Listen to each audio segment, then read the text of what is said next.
முழு மனதோடு. இன்னைக்கு யார் முழு மனதோடு இருக்கிறோம்? முழு ஆத்மாவோடு. அடுத்து சொல்லப்படுகிறது முழு மனதோடு. மனம் எப்படி இருக்குது?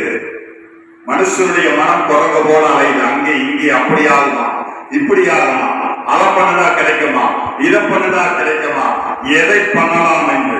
ஆனால் வேத வசனம் ஒன்று சொல்லுகிறது, பண ஆசை பிடித்தவன் எவனும் பரலோகம் போன சரித்திரமே கிடையாது. அந்த காலத்திலும் சரி, இந்த காலத்திலும் சரி, எந்த காலத்திலும் சரி, பண ஆசை எல்லா தீமைக்கும் வேறாயிருக்கிறது. அதனால் தான் கர்த்தர் சொல்லுகிறார், நீ முழு மனதோடு. கேயாசி பைபிள்ல பாத்தீங்கன்னா கேயாசி யாரு? எலிசாவுடைய வேலைக்காரன். பணத்துக்கு ஆசைப்பட்டான். என்ன ஆச்சு? பரலோகம் போக முடியல, நரகத்துக்கு போயிட்டான். அடுத்தது பின்னாடி சவுல் ஒரு ராஜா. இயேசு எழுப்பின முதலாவது ராஜா.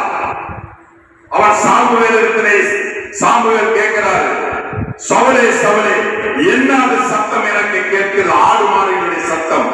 அப்பொழுது அவன் சொல்லுகிறான், உன் தேவனாகிய கர்த்தருக்கு நான் நலமானதை கொண்டு வந்தேன் என்று. கர்த்தர் சொன்னார், நீ எல்லாவற்றையும் அழித்து போடு என்று. அவன் அழிக்க மனசில்லை. பொருள் மேல அவன் கண்ணு போச்சு. அவன் பரலோகம் போகல, செத்து போயிட்டான். அவனுடைய ஆத்மா நரகத்துக்கு போயிருச்சு. அடுத்தது யாரு? அனினா சபீரா. நிலத்தை வித்தான், காணிக்கை கொடுக்கிறதுக்கு மனசு இல்ல, ஏமாத்தினான். அங்கேயே செத்து போயிட்டாங்க கணவனும் மனைவியும். அடுத்தது யூதாசு. பணத்தை மேல கண்ணு போச்சு, பரலோகம் போகல. அதனால நம்முடைய நோக்கம் பணமாக இருந்தால் நிச்சயமாகவே அந்த ஆத்மா அறுப்புண்டு போகும், பரலோகம் போகாது. இன்றைக்கும் பொருளாசை உள்ள எந்த ஆத்மாவும் பரலோகம் போகாது. அது ஊழியக்காரனா இருந்தாலும் சரி, விசுவாசியா இருந்தாலும் சரி, பெரிய பாஸ்டா இருந்தாலும் சரி, ஐயரா இருந்தாலும் சரி, யாராக இருந்தாலும் சரி, பரலோகம் போக முடியாது. பண ஆசை இருந்தால், பொருள் ஆசை இருந்தால் அவன் போக முடியாது. இந்த உலகத்தின் மீது ஆசை இருக்கிறவன் கூட போயிடுவான். குடிகாரன் ஒரு நாளிலே அவன் ரட்சிக்கப்பட்டு பரலோகம் போய்விடுவான். சூதாட்டம் ஆடுகிறவன் அவன் ரட்சிக்கப்பட்டு ஒரு நாளிலே பரலோகம் போயிடுவான். வேதம் சொல்லுகிறது, தாவீது உரியாவுடைய மனைவியை வஞ்சித்து வைத்தான், அவன் மன்னிப்பு கேட்டு பரலோகம் போயிட்டான். ஆனால் இந்த பண ஆசை மட்டும் நமக்கு இருந்தது என்றால் நிச்சயமாக 100க்கு 100 நாம் பரலோகம் போக முடியாது. பண ஆசை நம்மளை கொன்று போட்டுவிடும், நம்முடைய ஆத்மாவை கொன்று போடும். அதனால் தான் வேதம் சொல்லுகிறது, நீ உன் முழு மனதோடு கர்த்தரைத்தான் தேடணும்.